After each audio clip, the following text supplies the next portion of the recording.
직접 자기소개를 제가 밑에 못다한 걸 해주신다면요? 저는 수능에서 영어를 가르치고 있고요. 네. EBS와 관련해서 작년에 굉장히 높은 적중률을 올렸다는 게 깨알 같은 자랑 요거 하나만. 대충 알려주시면 안 돼요? 뭐 몇 문제? 11문제라고 이렇게. 선생님 죄송한 게 저는 수능 세대가 아니라 학력고사 세대라서 학력고사일 때도 영어를 그렇게 썩 잘한 건 아니었습니다. 중간 정도였는데 솔직하게 네. 중간 밑이었는데 그랬던 저도 지금 오늘 강의를 들으면 수능 영어 점수 올리는 게 아니라 만점 받을 수 있을까요? 좀 어렵죠. 그런데 수능이 고맙게도 뭐냐면 네. 이번에 굉장히 많이 바뀌었어요. 따라서 제대로 된 전략을 영철 씨가 짜신다면 만점까지는 모르겠습니다만은 네. 충분히 1등급까지는 갈 수 있을 거라고 생각합니다. 그러면 수능 영어도 제대로 철칙을 세서 공부를 잘한다면 만점 받을 수 있을 것 같지 않습니까? 그죠? 네, 좋습니다. 지금부터 그러면 수능 영어의 만점 비밀을 우리 심우철 선생님과 함께 본격적으로 파헤쳐보도록 하겠습니다. 우리가 이제 3월이 되면 수능 공부를 하셔야 되는데 사실 제대로 된 전략으로 공부를 하셔야 되거든요. 그래서 수능을 망치는 지름길이 무엇인지 요거에 대해서 먼저 좀 설명을 드리도록 하겠습니다. 우리 영철 씨 이전에 보니까 영어 회화를 미드로 하셨다고.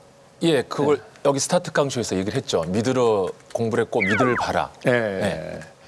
그렇게 하면 망합니다. 다시 한번 생각을 해보세요. 미드에서 나오는 대화는 수능에서 나올 수 있는 대화는 아니죠. 그렇기 때문에 사실은 미드나 이런 거보다는 말 그대로 수능에 도움이 되는 공부를 하셔야 된다는 거죠. 예를 들어서 뭐 미드에서 자주 하는 뭐 I'll kill you 이런 말을 알죠. 그렇죠? 뭐 you are bursted 뭐 big time 이런 것들이 있거든요. 뭐냐면 너 이번에 제대로 걸렸어 이런 표현들은 절대로 수능에 안 나옵니다. 그러니까 사실 미드로 공부하는 거는 그렇게 좋은 거는 아니죠. 수능에 도움되는 공부를 하셔야지 미드만 보면 그냥 미드 전문가만 될 뿐이에요. 이전에 어떤 분이 그런 거 썼어요. 뭐 공부가 가장 쉬웠어요. 그 사람 보면 죽습니다. 공부는 재미없어요. 이게 전제로 깔고 갑시다. 그래서 공부는 재미없기 때문에요. 공부보다 더 재밌는 걸 만들면 안 돼요. 미드는 여러분 아시는 모르겠지만 작가가 보통 3명에서 5명이에요. 네. 그러니까 우리 상상을 초월하는 그 스토리들이 나와요. 그러니까 또 드라마라는 게 어떻습니까? 항상 클라이막스 부분에서 끝나죠. 그러니까 이게 계속 보게 돼요. 저도 그 미드를 한번 제가 봤던 적이 있는데 24라는 말 그대로 24시간 하루 동안에 일어나는데 24부작이에요. 1시간이 한 회예요. 그래서 한 번 내가 우연히 틀었는데 그날 다음 날이 강의인데 제가 원래 강의가 있는 날은 진짜 컨디션 조절을 확실하게 하거든요. 이거 멈출 수가 없어. 그래서 그날 내가 날을 새서 6회를 봤어요. 그리고 아침 수업하고 오후에 사무실에 좀 쉬고 저녁 수업하고 집에를 또 붕 하니까 이렇게 막 가가지고 안 봐야 되는데 또 봤어요. 그렇게 해서 이틀을 날을 새고 두 번째 날 이 수업을 하면서 내가 느꼈던 게 뭐냐면 야 이러다 진짜 내가 드디어 꿈을 이루겠다. 제가 꿈이 뭐냐면 강의하다 쓰러지는 거거든요. 그러던 중에 또 한 번은 내가 비디오샵, 요즘 많이 없어져. 렌탈샵 같은 거 많이 있었잖아요. 네. 가는데 24가 시즌들이 여러 개거든요. 있는 거야. 내가 봤던 게 아마 시즌 3인가 그렇고 요건 시즌 5인가 그래요. 그래서 이거 보면 안 되는데 하면서 빌렸죠. 보는데 너무너무 재밌는 거예요. 여러분들 비디오 빌리러 비디오 렌틀샵 뛰어가 보셨어요? 저 그 다음 편 보려고 막 뛰어갔죠. 그래가지고 볼리는데 그 다음 편이 없는 거야. 누가 빌려갔어. 근데 이거는 6편이기 때문에 보통 비디오가 1박 2일 빌려주는데 이건 4박 5일이에요. 4박 5일 동안 제가 아무 일을 못했어요. 그래서 이제 딱 그날 되는 날 제가 갔죠. 갔는데 없는 거야. 이 친구가 안 가져와. 상습 연체자. 그래서 내가 비디오 그 빌리는 아저씨한테 이 사람 주소만 말해달라. 내가 갔다 오겠다. 비디오 아저씨랑 싸웠다니까. 제가 원래 굉장히 어른한테 공경하는 그런 사람인데 그때 알았어요. 그래서 미드가 사람을 페인으로 만들어요. 안 볼게요, 미드 이제. 그래서 사실은 저는 수험생은 아닙니다만은 미드 안 봅니다. 드라마 안 봅니다. 사실 1년 내내 공부만 하라라고 말은 할 수는 없어요. 1년 내내 사람이 어떻게 공부만 합니까? 그러니까 스트레스도 풀어줘야 되는데 다만 그 스트레스를 중독성이 있는 걸로는 풀면 안 된다는 거. 그래서 제가 여러분들한테 권해드리는 거는 영화 정도. 영화는 왜냐면 한 편이 끝나고 설령 다음 편이 나오더라도 한 1년 걸려요. 그 다음 여러분들 독서실 많이 다니시죠. 나쁘잖아요. 독서실에서 공부하는 거 좋습니다. 단 친구랑 독서실 가면 어떻게 돼? 항상 옥상을 올라가게 돼요. 그렇죠. 그래서 아름다운 이야기들을 하죠. 이 아름다운 이야기를 하면 할수록 대학에서 아주 아름답게 멀어집니다. 죄송하지만 공부는 혼자 하는 거예요. 무슨 친구랑 같이 공부를 하겠어요. 그래서 그런 것들 여러분들이 꼭 끊으시기 바랍니다. 또 하나 공부와 관련해서 신경 쓰셔야 되는 거는 오래 앉아 있는다고 공부하는 건 아니죠. 그래서 독서실에 오래 앉아 있기 안 된다. 요 말을 잘 들으셔야 돼요. 독서실에 오래 앉아 있는 것 자체는 나쁜 게 아니죠. 뭐 서서 공부하는 것도 아니고. 근데 독서실에 앉아만 있으면 필요가 없다라는 거. 되게요. 공부를 시작할 때 오래 걸리는 친구들 많아. 독서실 가면 일단 가방 던져 넣죠. 그리고 어째요? 일단 나가서 뭐 커피를 한잔한다 했지. 그리고 어떤 학생도 친구랑 수다. 그리고 나서 독서실 책상에 딱 앉았을 때 필기도구 피는데 시간이 많이 걸려요. 색깔별로 쫙. 그렇지 않습니까? 또 그래서 막 펜을 들려고 그러면 또 친구가 야 잠깐만 나와봐. 이렇게 되잖아요. 그래서 공부하는 시간이 많은 게 의미가 없고요. 진짜 리얼 공부 시간이 중요한 거예요. 따라서 여러분들한테 제가 말씀드린 건 초시계 공법을 해보라는 거죠. 내가 공부하는 진짜 리얼 시간을 재보세요. 그러면 자 하루가 24시간이죠? 24시간 중에서 그럼 잠자는 시간 7시간이라 합시다. 그 다음 뭐 밥 먹는 시간, 화장실 가는 시간, 친구랑 잡담하는 시간, 왔다 갔다 하는 거 그래서 한 3시간 정도를 뺄게요. 그러면 14시간이죠. 자, 14시간 공부 중에서 진짜 내가 공부하는 시간이 몇 시간인지 재보세요. 친구가 야 잠깐 나와봐. 그럼 어떻게 해야 돼요? 초시계를 꺼야죠. 다시 앉아서 공부를 할 때 다시 초시계를 켜시고요. 그렇게 하셔서요. 하루에 수업까지 포함해서 10시간 이상이 되면요. 그 친구는 반드시 대학 합격합니다. 자, 세 번째. 사실 저는 여러분들한테 이걸 가장 많이 말씀을 드리고 싶어요. 강의 많이 듣죠. 물론 저는 그 강의를 여러분들이 많이 들어야 이게 그런데 강의 많이 듣는 거 절대 안 됩니다. 강의만 많이 듣는다고 절대 성적 오르지 않습니다. 강의만 들으면 어떻게 돼? 다 까먹어요. 이거는 학술적으로도 나와 있어요. 에빙하우스의 망각 이론이라는 거. 사람이 어떤 정보를 받았을 때 그거에 대해서 복습을 하지 않으면 일주일 만에 90%인가가 날아간대요. 정말 여러분들이 객관적으로 생각을 해보시라고요. 내가 공부하는 양 중에 가장 많은 비중을 차지하는 게 뭔가? 그럼 누가 봐도 학교 수업이고 제 수업 아닙니까? 근데 그거를 정작 복습하지 않고 이 수업만 들으면 내가 구문의 신이 되고 모든 문장이 해석이 되고 아닙니다. 그만큼 학생들이 제가 가르쳐주는 것을 자기 것화하니까 해석이 되는 거고 문제가 풀리는 거죠. 그래서 명심하시기 바랍니다. 예습보다는 복습을 철저히 하셔야 된다는 거. 더불어 열심히 여러분들에서 준비를 했는데 가끔 시험을 망치는 사람들이 있어요. 그래서 먼저 시험 보는 법에 대한 엄청난 팁은 아닙니다만은 첫 번째, 시험이 어려울수록요 차분하셔야 돼요. 시험이 어려우면 굉장히 당황하시는 분들이 많아요. 시험이 어려우면요 오히려 나에게는 기회가 될 수 있는 거예요. 왜? 남들은 다 당황해가지고 제 실력을 발휘하지 못하거든요. 저도 예전에 한번 영화를 보러 가는데요. 그게 엑스맨 3였나 그럴 거예요 아마. 보통 액션 영화는 앞부분이 재밌잖아요. 먼저 앞부분에 좀 쇼킹한 장면 딱 주고 그 다음에 이렇게 가잖아요. 근데 내가 좀 늦었어요. 그래서 지금 막 뛰어갔죠. 빨리 가야겠다는 그 일념에 막 가는데 표 받는 안내원 있죠. 이분이 갑자기 손을 내미는 거예요. 순간 내가 당황해가지고 3, 2, 1 악수를 했어요. 평소에는 내가 이러지 않는데 순간 당황하니까 나도 모르는 이런 행동이 나오는 거죠. 똑같아요 여러분들도. 시험이 어려우면 오히려 여러분들 있죠. 심호흡 한번 딱 하시고요. 콧노래를 부르면서 시험을 보세요. 그러면 옆에 친구가 얼마나 긴장하겠어요. 시험이 어려운데 얘는 콧노래를 부르면서 문제를 푼단 말이야. 그러면 생각해보세요. 양쪽 4명 대각선 총 8명을 떨어뜨릴 수 있어요. 정답을 한 소리인데 시험이 어려울수록 오히려 여러분들한테는 기회가 될 수 있다는 거. 반대로요. 시험이 쉬우면 오히려 더 긴장하셔야 됩니다. 시험이 쉬우면 실수 하나 하시면 이건 진짜 말 그대로 작살나는 수가 있죠. 두 번째는 이건 3월에 할 말은 아닌데요. 마무리를 잘 하셔야 됩니다. 3, 4월은 성적이 나오기가 힘들어요. 이유가 2가지거든요. 먼저 첫 번째는 영어는 사실 어떻게 보면 종합 능력을 묻죠. 내가 어휘가 안 돼서 어휘를 열심히 했다고 해서 해석이 되는 건 아니죠. 그냥 어휘로 소설 쓰는 거잖아요. 그래서 내가 열심히 그럼 이번에는 구문 강의를 들어서 이제 해석이 정확하게 돼. 근데 시간이 부족하죠. 그래서 막 문제풀이를 열심히 했어. 그러면 이제 성적이 조금씩 올라가기 시작하죠. 그래서 고3들 선생님들이 그런 말 하죠. 3월 모의고사가 수능까지 간다. 거짓말입니다. 절대로 그렇지 않습니다. 9월 교평 점수가 수능 때랑 그대로 가는 율이 한 70% 정도밖에 안 돼요. 실제로 30%는 역전이 돼요. 3월은 더 그래요. 그러니까 너무 3월 점수에 신경 쓰지 마시고요. 지금은 그냥 열심히 한다. 결국 결과는 수능에서 판가름 나는 거죠. 그러니까 너무 쉽게 지치지 마시고 마지막까지 열심히 잘 하시고요. 특히 마지막 한 달은 내가 부족한 부분들 하셔야 되고요. 그럼 내가 1년 동안 배웠던 거 총정리하셔야 되고 그다음에 또 하나 뭐 EBS요. 70%잖아요.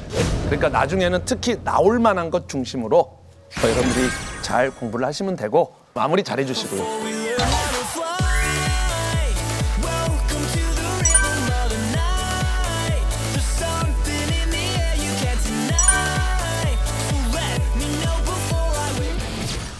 여러분들이 반드시 먼저 알아야 될 거는요. 내가 수능을 들어가기 전에 내 자신을 알라.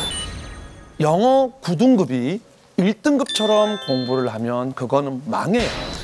근데 보면 대개 학원도 그렇죠. 전교 1등이 다니는 학원을 엄마가 어째 야, 전교 1등이 다니나다 너도 다녀라. 이게 망하는 지름길이죠. 그래서 자기 자신이 몇 등급이고 뭐가 부족한지 그거를 먼저 알고 들어가셔야 됩니다. 그러면 먼저 전 등급에서 여러분들이 아셔야 될 거 듣기는 무조건 다 맞으셔야 됩니다. 100% 다 맞으셔야 되고요. 다만 올해는 22개이기 때문에 이 중에 하나 정도는 어려울 수 있다는 거. 그래서 작년보다는 조금 더 듣기를 좀 비중 있게 공부를 해야 되지만 듣기 독해를 한 2대8 정도가 가장 적당하다는 거. 물론 나는 독해를 굉장히 잘하는데 나는 듣기가 장애인이다. 네, 이러신 분은 이제 뭐 3대7, 4대6 뭐 이렇게 가야 되겠죠. 그런데 여러분들이 이제 아셔야 될 게 듣기가 그런데 아주 만만한 건 사실 아니에요. 듣기의 단점이 뭐냐면 독해는 내가 읽었을 때 이해가 안 되면 다시 보면 되죠. 듣기는 그게 돼요, 안 돼요? 안 된다는 거죠. 그래서 이 시간에 그럼 듣기를 어떻게 풀어야 되는지 설명을 드릴 텐데 유형을 한번 볼까요? 대화를 듣고 남자가 찾는 여자를 고르시오. 요거 아시죠? 명철 씨가 한번 대본을. 네. 네. Joe, this is the picture that I'm going to put on our Volunteer Club homepage. Looks good. Are you in this picture too, Donna? Of course. Which one are you? You don't know? I'll give you a clue. I had a short hair then. Is this you in the baseball cap? No. Well, give me another clue. Okay, I am not the one leaning against the tree. Maybe you are the one wearing glasses? Oh, Joe, you still don't recognize me? Ah, now I remember the shirt of yours with the cat on it. You look so different with short hair. 오, 예. 다시 봤어요. 자, 답 혹시 나오셨어요? 네. 좀 천천히 읽어주시는 바람에. 아, 그래요? 이거 원래 읽기 속도 어떤데요? 조금 더 빠릅니다. 네. Joe, this is a picture that I'm going to put on our Volunteer Club. 아까 우리가 미드 이야기 잠깐 나왔었는데 듣기는요. 우리가 일상생활에서 일어나는 대화일 수도 있지만 사실 정확하게 말하면 문제를 출제하기 위한 대화죠. 사실 이런 대화 없지 않아요? 여러분들 친구가 주면서 여기서 나를 맞춰봐 이러면 여러분 맞춰요?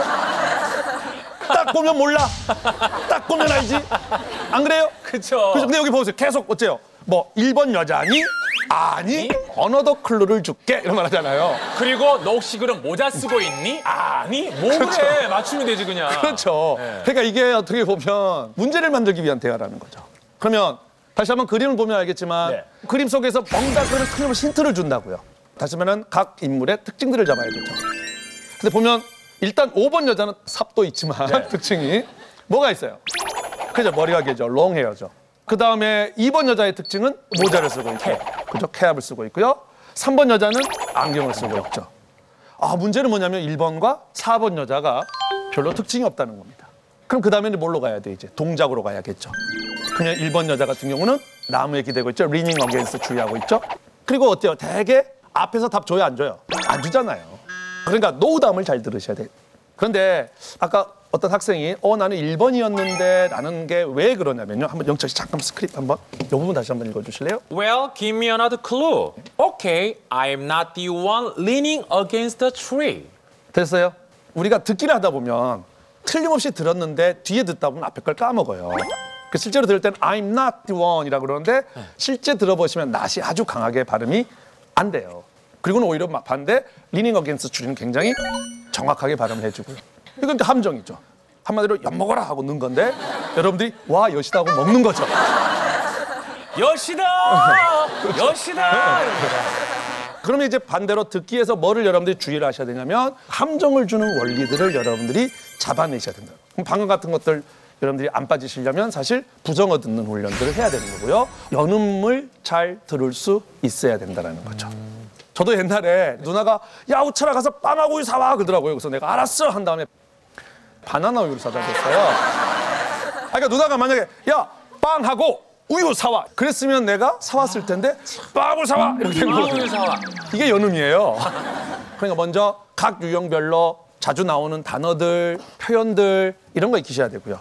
그 다음에 연음 현상들을 여러분들이 정복을 할 수 있어야 영어 듣기와 관련해서는 고득점으로 갈 수 있다는 거죠. 자, 그럼 한번 등급별로 한번 좀 볼까요?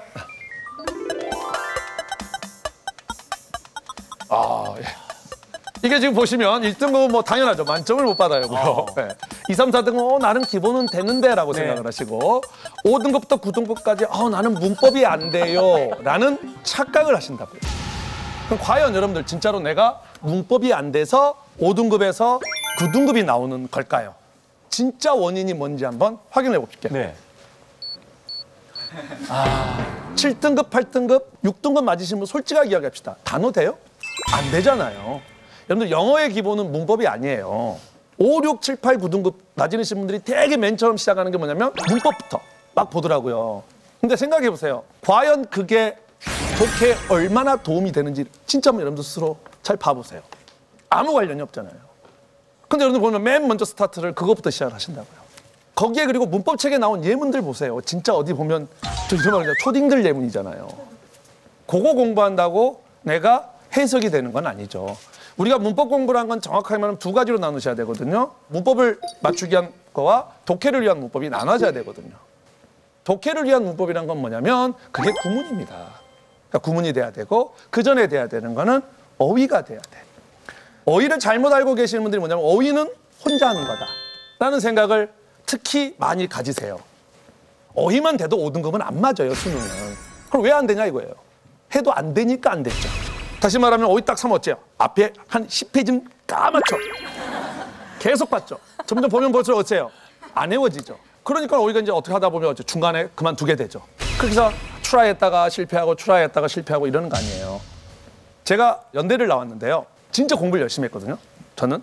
그 친구들이 야, 너 정도 하면 서울대 가야 하버드도 가겠다는 얘기 진짜 많이 했었어요. 근데 제가 서울대를 못 간 이유가 사실은 딱 뭐냐면 어휘입니다. 제가 머리만 커요. 암기 능력이 떨어져요. 그래서 제가 단어 암기를 잘 못해요. 그래서 외워도 이 단어가 안 외워져요. 근데 이제 저도 정말 문화적인 충격이었는데 대학에서 어느 날 지금도 아마 있을걸요. 우리 때는 다 그거 봤었는데 보케블러리라는 게 있어요. 그게 김정기 씨라는 분이 쓴 건데 아무 그냥 이유 없이 강의실 쫙 그냥 학교를 들어갔는데 그게 떠 있는 거예요. 김정기 저자 직강 해가지고. 그래서 내가 그거를 딱 들어갔죠. 저는 아직도요. 그분이 1시간 동안 했던 동작이나 단어나 이것들이 다 기억나요. 그 정도로 저한테는 쇼킹했었어요. 다른 거 없습니다. 여러분들이 이미 다 알고 있는 거예요. 어원으로 단어를 이해를 시켜줬죠. 저는 단어가 그렇게 이해를 할 수 있다는 거 그때 처음 알았어요. 그래서 먼저 첫 번째 여러분들 똑같습니다. 단어를 공부하려면 먼저 뭘 해야 된다? 어원으로 단어를 이해를 하셔야 됩니다. 어원으로 단어를 이해하라. 상당히 많네요. 와. 예. 자, 둘, 넷, 여섯, 8개죠. 근데 잘 보시면 SPIR라는 공통점이 있죠. 여기 spire라는 단어가 뭐냐면 호흡하다예요. 그래서 respire 같은 경우는 re라는 거 다시란 뜻도 있지만 강조의 뜻이 있거든요. 강조라는 거는 사실 아무 의미가 없다고 생각하시면 돼요. 왜냐면 나를 아무리 강조한 데서 제가 뭐 장동건 되는 거 아니잖아요. 그래서 respire는 뭡니까? 호흡하다입니다. 그럼 그 다음 단어는 알겠죠? 호흡이라는 명사겠죠. 보통 스피릿이 무슨 뜻이죠? 영원이란 뜻이죠. 근데 기운이란 뜻도 있어요. 그러면 자 봅시다. inspire라 그러면 in이 무슨 뜻이죠? 안에. 그러면 안에다가 영원적인 감을 집어넣어 뭐죠? 영감을 불어넣다. 그런데 방금 이야기했지만 스피릿이라는 단어는 기운이라는 뜻도 있어요. 그럼 무슨 뜻이 돼? 안에다가 기운을 넣어주는 거죠. 그냥 무슨 뜻이 되죠? 기운을 북돋우다가 되는 거예요. 네.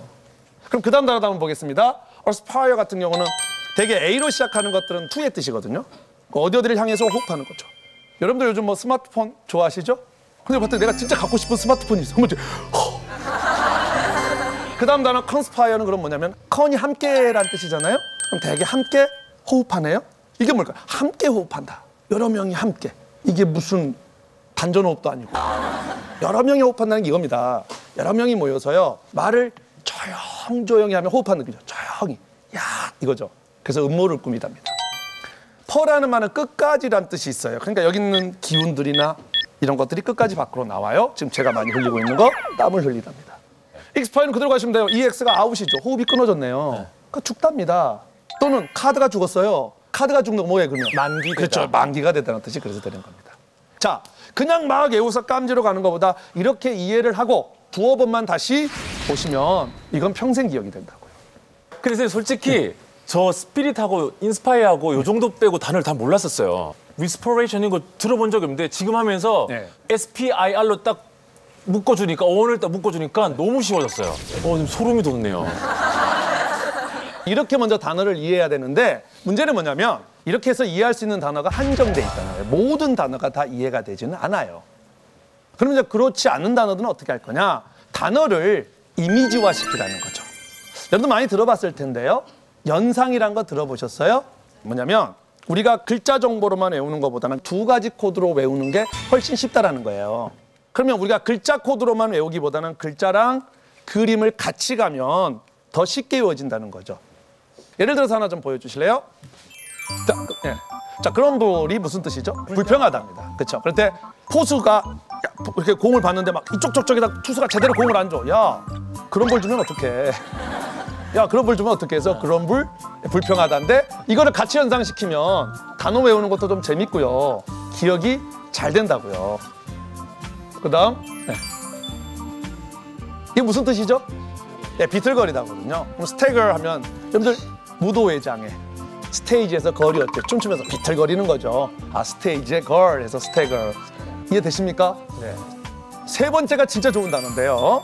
자, 체리시가 무슨 뜻이죠? 소중히 하다. 제 이름이 심우철입니다. 그러니까 철이 씨를 소중히 할게요. 여기. 자, 그림 보여주세요. 차리씨를. 제 그림입니다. 그래서 요 느낌 그대로 가시면 돼서 아, 체리시 하게 되면 소중히 여기다. 이렇게요. 되었어요? 그래서 어휘는 이렇게 좀 하세요. 이 써서 외우는 거는요, 여러분들 맨 나중에 하셔야 될 방식이에요. 이것도 하고 저것도 하고 그러고 이렇게 안 되는 것들을 이제 써서 외우셔야죠. 근데 맨 나중에 해야 될 공부 방법을 여러분들이 맨 먼저 한다는 거. 이게 문제죠. 또 하나 이제 어휘가 되면 그다음 뭐가 돼야 되냐면 구문을 하셔야 되죠. 자, 여러분들 한번 되게 다 초등학교 때부터 영어 공부하지 않았어요? 초등학교 때는 그냥 조금씩 했고 본격적으로 한 거는 되게 중1부터죠. 그러니까 보통 일주일에 학교에서 한 5시간 이상은 하죠. 학원 가죠. 그다음 혼자 또 단어 외우고 공부하잖아요. 그럼 최소한 하루에 3시간 정도는 하는 거잖아요. 그러면 1년이면 1000시간이에요. 그럼 여러분들 만약에 중학교 1학년 때부터라면 중1, 중2, 중3에서 5년으로 잡읍시다. 고3 빼고. 그럼 5년이면 여러분들 5000시간이에요. 5000시간을 영어에 투자를 했는데 독해가 안 된다는 게 말이 되냐고. 가끔 여러분들 우리 그 신문 보면 기자들이 그런 이야기 하죠. 우리나라 영어 교육의 문제점 해가지고 영어를 4000시간, 5000시간 투자를 했는데 외국인을 만나도 말 한마디 못하더라. 이런 이야기 많이 들어보셨죠? 솔직히 말하면 그 기자가 무식한 겁니다. 왜 여러분들이 영어 회화를 못한다고 생각하세요? 안 배웠잖아요. 아, 맞아요. 영어 회화와 시험에 나오는 수능은 다르다고요. 저 영철 씨 무한도전에서 뭐 이렇게 유재석 뭐 가르쳐드렸던 유재석 씨, 하하 씨랑 노홍철 씨 영어 선생님이죠, 제가. 그때 뭐 표현 하나 가르쳐 주시던데 뭐였죠? 그때 표현 하나가? 아, 식당에서 빨리 많이 쓰더라고요. 여기서 드시고 가시겠어요? 포장해서 가시겠어요? Here to go? 그렇죠. Here to go? Here or to go거든요. 자, 근데 이건 생각해봅시다. 여기서 드실래요? 싸가실래요? 이걸 누가 알아요? 그냥 여기 또는 갈래지. 그러니까 이거는 따로 외우셔야 되는 거예요. 땡큐 했을 때 you are welcome 천만에라고 안 하고 이거 원래 들어가면 뭐예요 이거? 너 환영받아. 그러니까 회화는 따로 배우셔야 되는 거예요. 여러분들 그거 배우셨냐고요? 안 배웠잖아요. 그러니까 회화를 못하는 겁니다. 자, 똑같아요. 여러분들이 과연 독해를 왜 독해를 못하냐 이거예요. 독해를 배운 적이 없다 이거예요. 한 번이라도 여러분들이 문장을 해석하는 법칙을 배운 적 있냐 이거예요. 뭐 어느 순간에 알게 될 거야. 이런 식이지 정말 어떤 문장 구조의 원칙을 이해를 해서 가르쳐준 선생님이 몇 명이나 있는 거죠. 독해가 생각보다 어렵지 않아요. 한번 요거 한번 잠깐 해석해 보실래요? 이게 총 한 22단어 정도 되거든요. 그럼 여러분들 봐보세요. 문장의 오형식이라는 거 들어보셨죠? 말 그대로거든. 영어 문장은 5가지 형식밖에 없다는 거죠. 근데 왜 안 써먹어요? 여러분들이 해석이 안 되는 이유 중에 하나가 뭐냐면 구의 개념이 안 되는 거고요. 또 하나는 부가적인 정보인 부사구 때문이 안 되는 거거든요. 그럼 잘 봐보세요. 제가 한번 부가적인 정보를 한번 가르쳐 볼게요. 이게 부가적인 정보고요. 이게 부가적인 정보거든요. 그 다음 얘가 부가적인 정보예요. 그럼 요거 보입니까? 요거 보입니까? 요거 보입니까? 여러분들 이거 해석할 수 있잖아요. 뭐라고 해석하죠? 나는 사랑한다 너를이죠. 똑같아요. 얘가 이거 한다 이거를이죠. 그럼 보세요. 빛이 때린다 물방울을.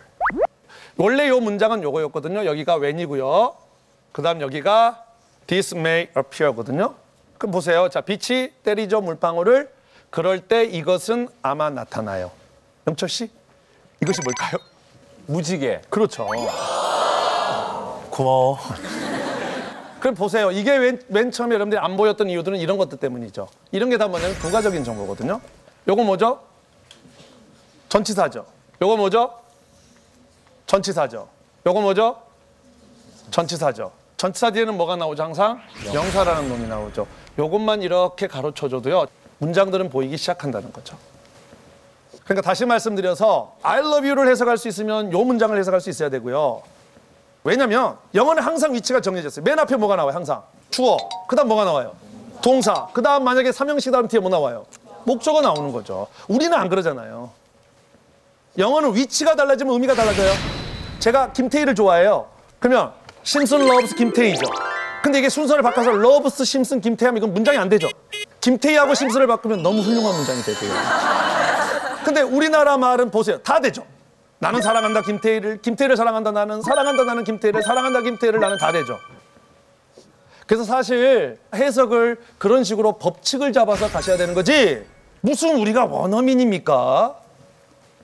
우리가 잘 생각해보면 하루에 깨어있는 시간 내내 우리는 한국말에 노출돼 있죠. 그렇게 여러분들이 19년을 배웠어요. 그래서 국어 만점 맞아요?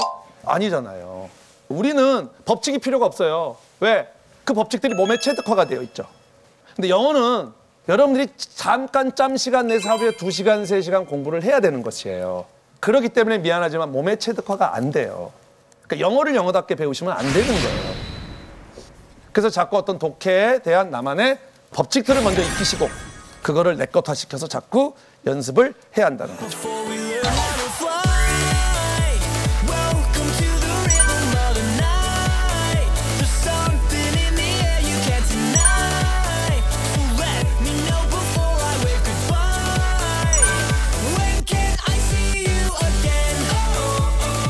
이제 가장 중요한 거 2등급에서 4등급 학생들 잠깐 좀 보겠습니다. 2등급에서 4등급 난 기본은 되는데 그쵸? 자, 이 학생들의 진짜 문제점 기본만 되죠. 그게 문제입니다. 기본만 돼요. 가장 상담할 때 힘든 게 2등급에서 4등급이에요 5등급 미만은 원인이 확실해요. 넌 단어야. 근데 여기가 문제예요. 여기는 다양한 2, 3, 4등급이 있어요. 단어가 안 된 2등급도 있고요. 해석이 안 된 2등급이 있고요. 다 해석 단어 다 되는데 문제풀이가 잘못된 2등급이 있고요. 그래서 여기는 있죠. 여러분들 먼저 자기 자신이 뭐가 부족한지를 아셔야 돼요. 그래서 그 부분을 채우셔야 2, 3, 4등급이 갈 수 있는 거고 요걸 넘어서 이제 1등급으로 갈 수 있는 겁니다. 자기가 뭐가 부족한지를 따지는 방법은 생각보다 간단해요. 시험 보고 나서 내가 모르는 단어를 체크 쫙 하세요. 바로 하셔야 돼요. 그 다음 하면 까먹어요. 뭘 내가 몰랐는지 몰라요. 그러니까 바로 시험 보면 바로 단어 모르는 단어 체크. 해석 안 됐던 거 체크. 그리고 채점 딱 내보면 나와요. 내가 뭐가 부족한지가 명확하게 나와요. 그럼 그 부분을 여러분들이 채워 넣으시면 돼요. 자, 그럼 여기서는 이제 문제풀이법에 대한 이야기를 그러면 간단하게만 좀 설명을 드릴게요. 자, 이게 2012년 수능인데요. 빨리 푸는 게 이게 핵심인데 경철 씨랑 한번 옆에 우리 유정 학생 둘이 한번 풀어볼까? 자, 시작. 답 나오면 불러주시고요.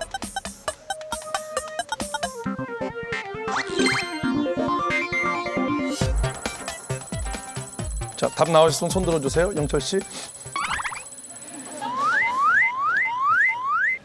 나 이거 잘 모르겠다. 여러분 몇 번? 우리 제자들입니다. 자, 한번 봅시다. 답은 5번인데 2012년입니다. 정답률 89%입니다. 정말 쉬운 문제죠. 자, 그런데 문제는 이런 문제는 어떻게? 빠르게 푸셔야 된다는 거야. 여러분들은 무조건 문제를 풀면 맞았다 틀렸다로 가시는데 그게 아니라 쉬운 문제는 빠르게 푸셔야 된다.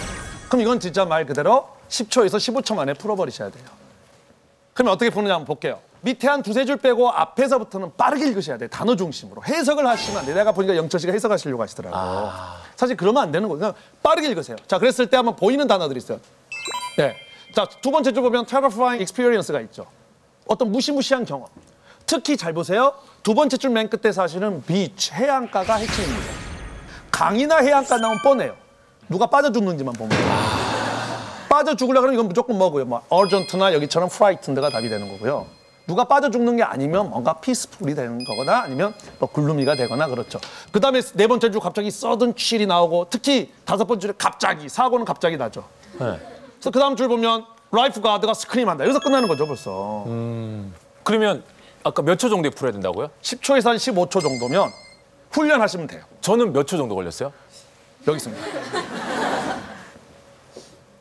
그러니까 이것도 똑같아요. 훈련을 하셔야 빨라지는 거죠. 안 그러면 빨라지지가 않아요. 미안하지만 어려운 유형은 빨리 풀 수 있어요, 없어요? 없어요. 그러나 쉬운 유형은 빨리 풀 수 있죠. 대표적인 게 이거. 그다음에 주장 문제, 요지 문제 이런 거는 빨리 푸셔야 되는 거죠. 독해가 우리가 옛날에는 33문제가 나왔었는데 그중에 대개 유형은 한 14가지 유형이에요. 그럼 여러분들이 명심해야 될 게 뭐냐면 왜 이렇게 수능은 14가지 유형이나 되냐 이거예요. 독해만. 뭐 여러분들 시험 보다가 지루할까 봐? 그건 아니죠. 그럼 여러분들 이걸 아셔야 돼요. 각 유형마다 여러분들한테 요구하는 능력이 있어요. 그걸 기르셔야 돼요. 주제 제목이 여러분한테 요구하는 능력이 있거든요. 빈칸 완성이 여러분한테 요구하는 능력이 있거든요. 순서 배열이 틀린 것이 여러분한테 요구하는 능력이 있는데 정작 여러분들은 그런 건 안 길러. 그리고 오로지 뭐만 해? 단어, 구문, 그리고 문제풀이. 그 유형이 요구하는 능력을 기르셔야 내 능력 이상의 점수가 나오는 거죠. 다시 말하면 리딩 스킬에서는 단계별로 지금 제가 사실 설명을 드렸거든요. 첫 번째, 영어가 진짜 안 되시는 분은 먼저 어휘 돼야 되고 구문 돼야 되고 이 두 가지로 끝나면 안 된다고요. 이제 실력이 쌓였으면 그 실력을 내 실력 이상의 점수로 만들어야죠. 그거는 바로 저런 리딩 스킬과 같은 방식을 통해서 여러분들이 실력을 키우셔야 된다고요.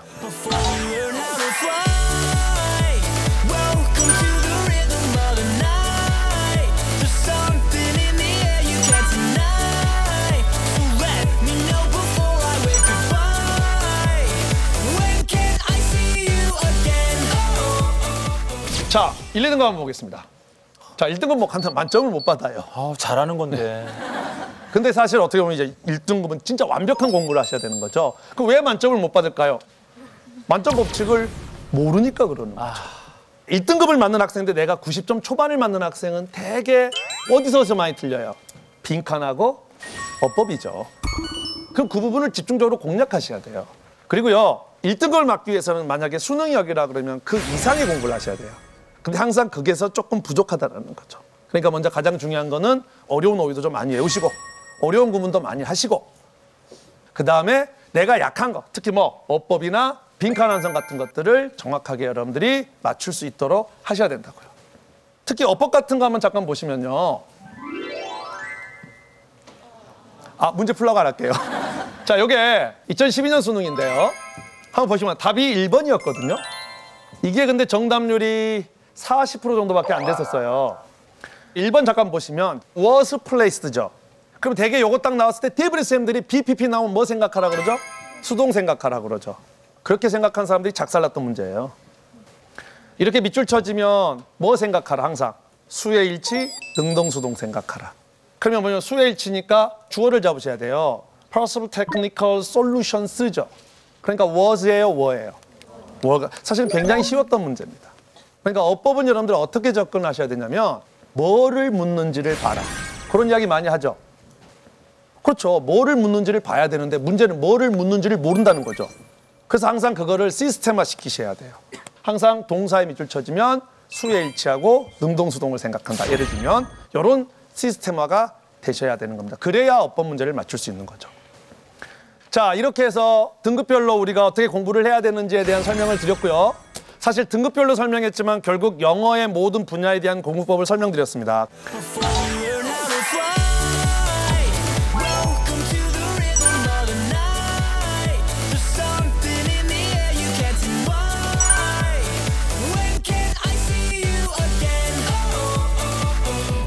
(2014년) 수능이 이제 조금 바뀌었죠. 특히 국어와 영어가 많이 바뀌었습니다. 자, 영어는 일단 여러분들이 아시는 것처럼 50문제 중에서 45문제로 줄었죠. 듣기는 17개에서 22개로 늘었다. 독해는 33개에서 23개로 무려 10개가 줄었다. 이렇게만 보면 내가 뭘 열심히 해야 되겠다? 듣기를 열심히 해야겠다고 잘못 알고 있죠. 그래서 그거에 대한 이야기를 해드리고 그거에 대해서 확실한 전략까지를 말씀드릴 테니까 귀 쫑긋 세우시고 집중해 주시기 바랍니다. 먼저 첫 번째, 영어는 닥치고 무조건 B형을 공부하시기 바랍니다. 상대적으로 아마 이렇게 좀 점수대가 안 좋으신 분들은 나는 좀 쉬운 난이도인 A형으로 좀 공부를 하는 게 낫지 않을까라는 생각을 하실 텐데요. 영어와 관련해서는요, 서울 및 경기 주요 대학은 다 B형을 선택합니다. 그러니까 이왕 B형으로 준비하시고요. 그리고 이런 게 있습니다. B형에는 안 나오는데 A형에만 나오는 이런 유형 거의 없어요. 그러니까 B형으로 공부를 하세요. 그러고 나서 나중에 봤더니 내가 가야 될 대학은 A형이네? 그럼 그때 가서 A형 보시면 돼요. 자, 그러면 이제 어떻게 수능이 조금씩 변했고 어떤 전략으로 공부를 해야 되는지 총 4가지에 걸쳐서 설명을 드리겠습니다. 이게 사실 중요해요. 먼저 첫 번째, 시간은 옛날에 50문제일 때 70분이었거든요. 지금은 45문제인데 똑같이 70분이에요. 문제수는 줄었죠? 시간은 그대로죠? 네. 그러면 상대적으로 시간이 남죠. 그렇다면 듣기는 22문제에 대해서 28분 정도, 그리고 독해는 42분 정도. 그래서 실질적으로 우리가 예전에는 독해 한 문제 같은 경우는 한 1분 20초 정도 걸린다라고 생각하시면 되는데 지금은 독해에 대해서 한 106초, 그러니까 한 1분 46초 정도.